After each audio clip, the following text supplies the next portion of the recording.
Welcome to the Holyland Dispatch podcast.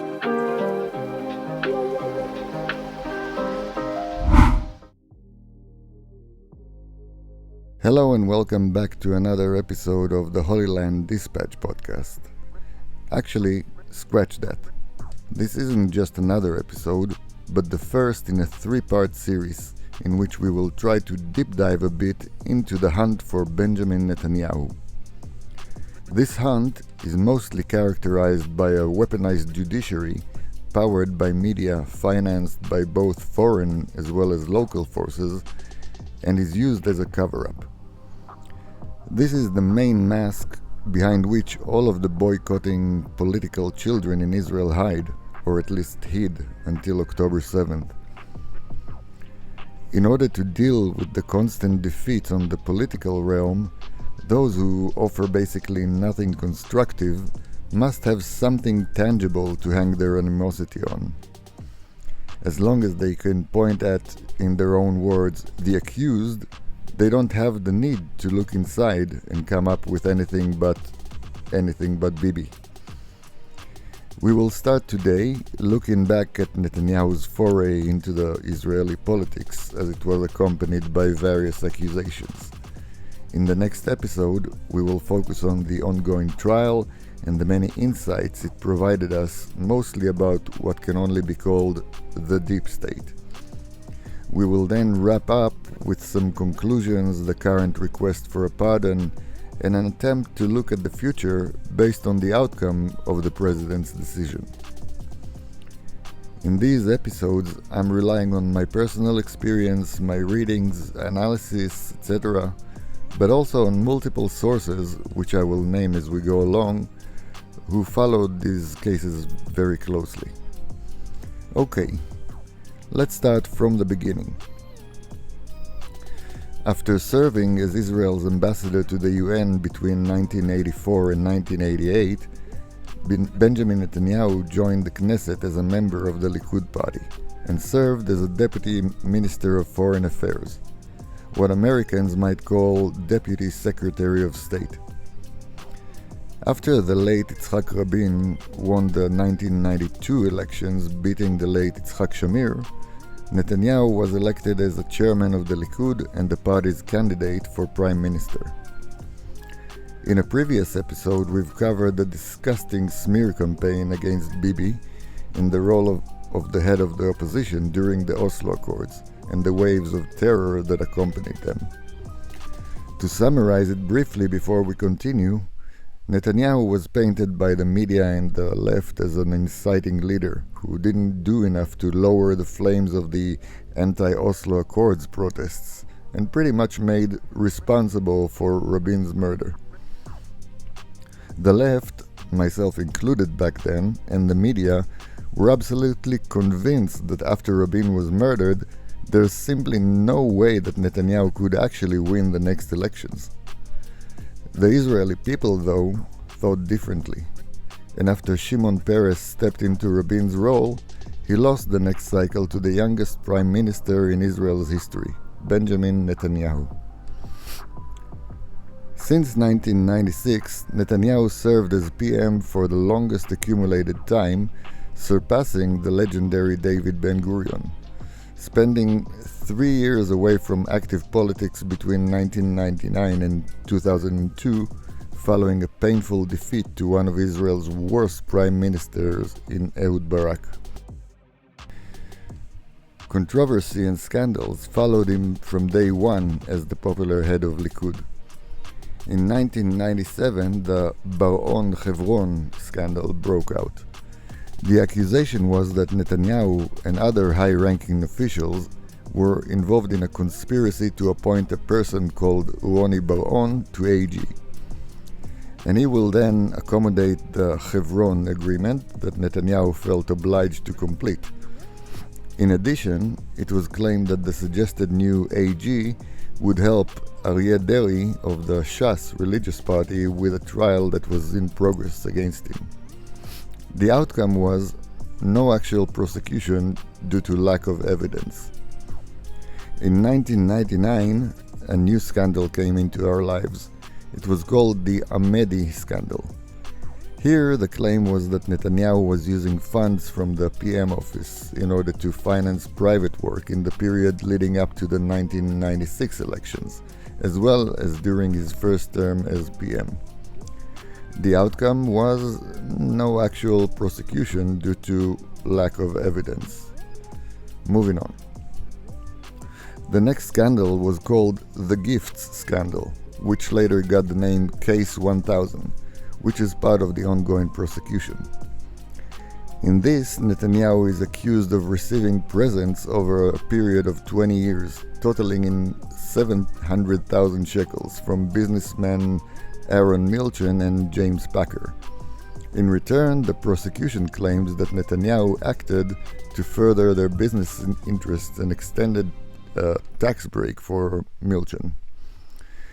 We will discuss temporary outcomes later on. Next up is what we call the Bibi Tours scandal. In 2011, a reporter called Raviv Drucker claimed that between 1999 and 2008, Netanyahu got private funding for his travels abroad by private and businessmen. The outcome was absolutely nothing. The next one, in 2015, was directed at Sarah Netanyahu and is known as the Residencies Scandal, in which she was accused of illegally ordering food, electrician services, and other expenses.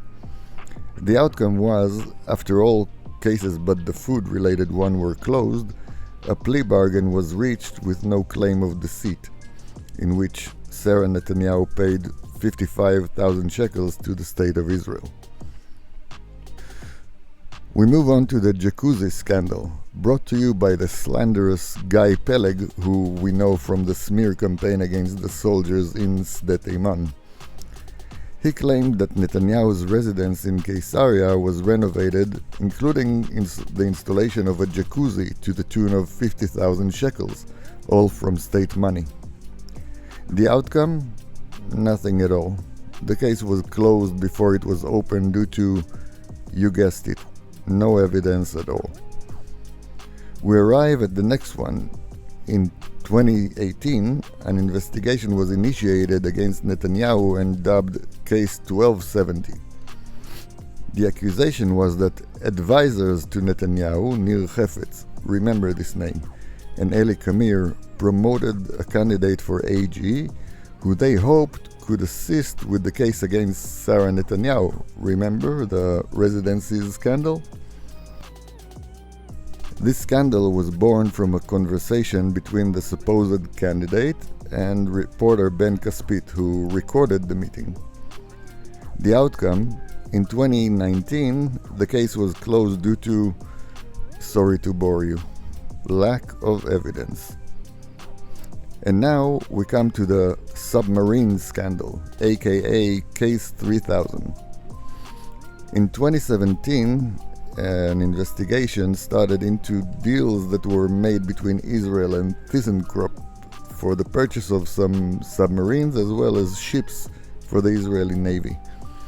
In addition, the case states that there was some approval, quote-unquote, that was given to Germany to sell similar submarines to Egypt.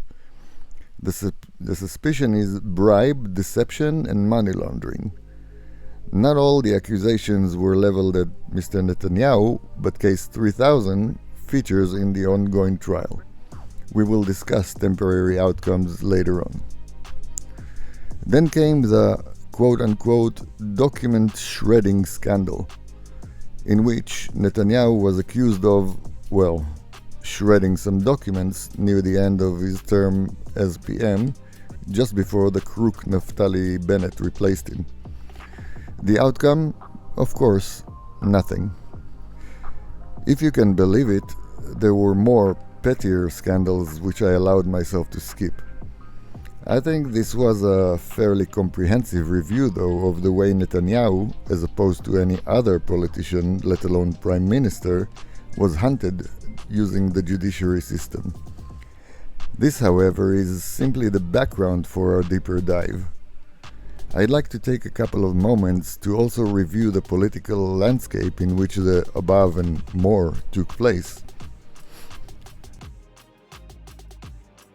The 1996 elections were the first in which Israel had a direct elections for PM and a separate note for the Knesset.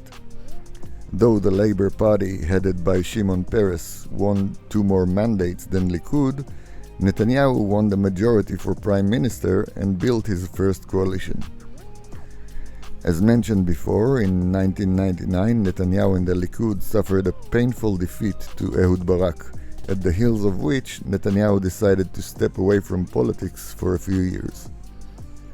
In 2003, a government was established headed by Ariel Sharon when the Likud party won 38 mandates. This was the government behind the pullout from the Gaza Strip in 2005. In 2006, there was a new party, Kadima, made of very senior defecting members from Likud, Labour and other parties, Ariel Sharon, Shimon Peres, Ehud Olmert, Tzipi Livni and others. They won the elections, and after Sharon's health rapidly declined, Olmert stepped in. In 2009, Kadima got the most mandates, 28 versus Likud's 27, but was unable to assemble a coalition, and Netanyahu was, thus becoming Prime Minister again. In 2013, Netanyahu won again, now with 31 mandates for the Likud, while Kadima virtually disappeared. In 2015, with 30 mandates, Netanyahu was elected again. Then Israel went into a 3-year spiral of 5 elections. In April 2019, for the first time in Israel's history, the elections ended without a decision. There was a temporary Knesset which declared another cycle of elections. In September of the same year, another election ended in a similar way, and we had to go for another cycle. In 2020, both Netanyahu and Benny Gantz were not able to assemble a coalition. Then in 2029, the crook Naftali Bennett with his 7 mandates, together with Yair Lapid with his 17, built a coalition that left Netanyahu with the Likud's 30 mandates out. In 2022, Netanyahu returned to the Prime Minister office, heading the current government, which seems to be on track to be the first one in years to live until the end of its term, or very close to it. During the years, we've seen the Labour Party, Ben-Gurion's party mind you, virtually disappear. We've seen Kadima surge and then burn. We've seen Lapid and Gantz rise in numbers one election cycle, only to scratch rock bottom the next time around. The Likud party under Netanyahu stayed very stable, somewhere between 27 and 34 mandates. The political landscape historical view is crucial to the understanding of the pursuit of Netanyahu's head in our courts. The bad penny keeps coming back, no matter what they do politically, no matter how many orchestrated demonstrations. The citizens of Israel insist on electing Netanyahu as Prime Minister. Now, the patronizing and, let's face it, racist left doesn't seem to understand, quote-unquote, what's wrong with these people. Are they dumb? Can they not see?